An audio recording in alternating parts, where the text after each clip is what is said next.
Hello. I haven't got on here and done a YouTube video in a little bit. I've been back home and been blessed with a lot of opportunities to minister, and I just haven't had a chance to sit down and record one and post it. So thanks to the quarantine, I've got a few messages in here that I really feel like will be a blessing to you. I'm sitting outside, so you're going to pick up a lot of other noises, but I pray that it doesn't distract you and that you can receive what God has for you today. I've been praying for the last few days, and the Lord has been speaking to me using Moses and a lot of the things that he went through and what he had to realize, and sadly what he didn't get to overcome. He got to miss out on a promise, and that's my title today, is Don't Miss Out on a Promise. And I'm going to start reading in Exodus chapter 33, and I'm going to start in verse 11. It says, "And the Lord spake unto Moses face to face, as a man speaketh unto his friend. And he turned again into the camp, but his servant Joshua and the son of Nun, a young man, departed not out of the tabernacle. And Moses said unto the Lord, See, thou sayest unto me, Bring up this people, and thou hast not let me know whom thou wilt send with me. And it says, Yet thou hast said, I know thee by name, and thou hast also found grace in my sight." So he's saying, God, you know me by name. You said that I have found grace in your sight, but I'm doing all this and you're not showing me who you're going to send with me. He needed confidence. He needed somebody backing him up and in his corner. And it says in verse 13, "Now therefore I pray thee, if I have found grace in thy sight, show me now thy way, that I may know thee, that I might find grace in thy sight, and consider that this nation is thy people." And he said, "My presence shall go with thee, and I will give thee rest." And he said unto him, "If thy presence go with me, carry us. If thy presence go not with me, carry us not up hence. For therein shall it be known here that I and thy people have found grace in thy sight. Is it not in that thou goest with us? So shall we be separated, and I and thy people, from all the people that are upon the face of the earth." In other words, Moses had an understanding that God was the one that brought him there, and God was the one that said he knew him by name. And God had confidence in him, and he said, if you're not going, by no means am I going to go, and the people won't go.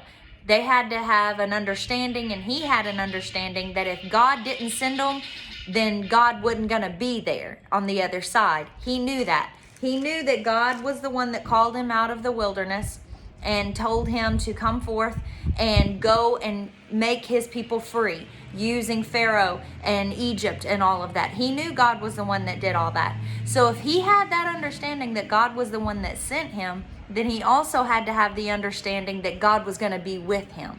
Even though in the beginning of this, he's still asking for peace, and he's asking for someone to go with him so he can see and know and have a backup, because he needed someone physically there he could see. But listen how brave Moses is here. I love this. "And the Lord said unto Moses, I will do this thing also that thou hast spoken for, and thou hast found grace in my sight, and I know thee by name." And this says Moses seeks a new vision. And it said, "I beseech thee, show me thy glory." And he said, "I will make all thy goodness pass before thee, and I will proclaim thy name of the Lord before thee, and I will be gracious to whom I will be gracious, and I will show mercy on whom I will show mercy." And he said, "Thou canst not see my face, for there shall no man see me and live." And the Lord said, "Behold, there is a place by me, and thou shalt stand upon a rock. And it shall come to pass, while my glory passeth by, that I may put thee in the cleft of the rock, and will cover thee with my hand while I pass by. And I will take my hand away, and thou shalt see my back parts, but my face shall not be seen." In the very first, he was asking for a tangible person to be present. Who's going to go with me? Send me somebody personally, in which we do know his brother met him and helped him and was an interpreter for him in a lot of the area. But how much better could you get? He said, I'm not just going to show you a person. He said, you found such favor in my sight that I am physically going to show you me. myself. If you need something to show you what's going to be with you, it will be me personally. And it says that he hid him.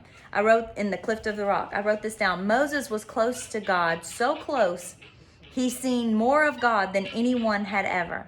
And God protected him in the cliff of the rock. That cliff, if you look that word up, it's a crevice or a tucked away, hidden away place. He knew that if he didn't go with them, that they would have made up their minds that it was not worth going. If you don't know him and talk to him, how will you know if it's worth going? How will we know how the end of all this is going to come out? How will we know that we're going to have peace, that we're going to have joy, that yeah, there may be struggles and trials and tribulations, but God's going to be the one to take care of us in the midst of all of that if we don't have an open line of communication with him? Moses went from asking him to send him a person to being able to see the backside of God. How amazing is that? Are we even bold enough to ask for things like that in our prayer life and in our personal time with him?